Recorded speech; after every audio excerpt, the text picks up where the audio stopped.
The president of Belarus has dismissed the people protesting against his re-election as criminals and unemployed. Protesters have turned out for a fourth straight night, and there are reports of more clashes with police in several areas on the outskirts of the capital, Minsk. Also, police using live rounds to disperse protests. Earlier, demonstrators marched through several cities in defiance of the harsh clampdown by the security forces.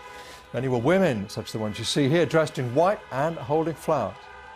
They're calling for political change, but will they get it? Let's speak now with Jonathan Katz, Senior Fellow with the German Marshall Fund of the United States and Director of their Democracy Initiative. Very good to talk to you. Thank you for your time. How do you think all this is going to go? Well, first, I just want to say that our heart goes out to the Belarusians who are out protesting, seeking change.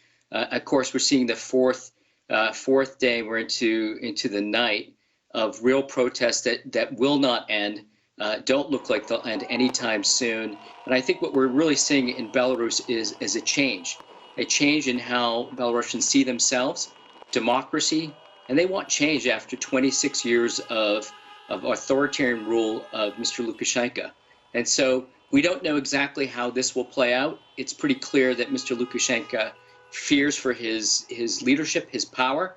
There's reports that his family has left to go to Turkey. So we can't confirm everything that is happening right now. But what we do know is that this change is for real. And so I think it's particularly important for those partners of Belarus to take this seriously and to be able to support the people of Belarus. And I think that's what's happening now. You're seeing within the EU. You saw Secretary Pompeo today speaking about the need to ensure that human rights are protected and that the will of the Belarusians is put first. And so I think we're at this moment right now, really dangerous moment. We hope for an end to the violence, a political transition. But we've also seen in the past when dictators want to stay in power, they will do anything they can do to do that. And that means the use of violence. Yes, Jonathan, what chance of real change do you think, given that Lukashenko has held such an iron grip for so long? His ally Russia is presumably going to be very keen that he doesn't give ground, and the United States is hardly going to be focused on this at the moment, is it? Well, first, there clearly is a focus on this issue in Washington. I can tell you both from the administration, as I mentioned, Secretary Pompeo spoke directly to this issue today. But you're correct. It's not only a presidential election year in the United States, but there's also the continuing challenge of COVID-19 that is challenging governments globally. And it's one of the causes for how Belarusians are feeling today, is that failed leadership to address the pandemic, failed governance. And so I think that what many people are trying to do is make certain that this remains in the spotlight. I think, as many of you have seen, the UN came out today, the High Commissioner for Human Rights, condemning what has taken place, the human rights violations, what's taking place in detention, and urging an end to violence right now. And I think if you have the combined will of the transatlantic community together to address this challenge, it's more likely to end in a positive way.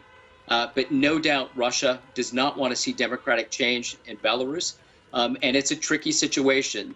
Mr. Lukashenko has tried to play both sides, both the West and Russia, to his own benefit over the last several years. And I think his time has run out in the sense that I think perhaps he's run out in terms of his own support in Moscow, but also the engagement that he set out with Washington when Secretary Pompeo was in Minsk last February, I think has really fallen apart. And I think this is really an historic moment for Belarus. And I hope that the international community that's watching this stands firm on no human rights violations, ending the violence, and then finding a way to transition to a political process. And I think that's what everybody wants to get to. That doesn't look like it's going to happen right now with Mr. Lukashenko. Jonathan, thank you very much for that.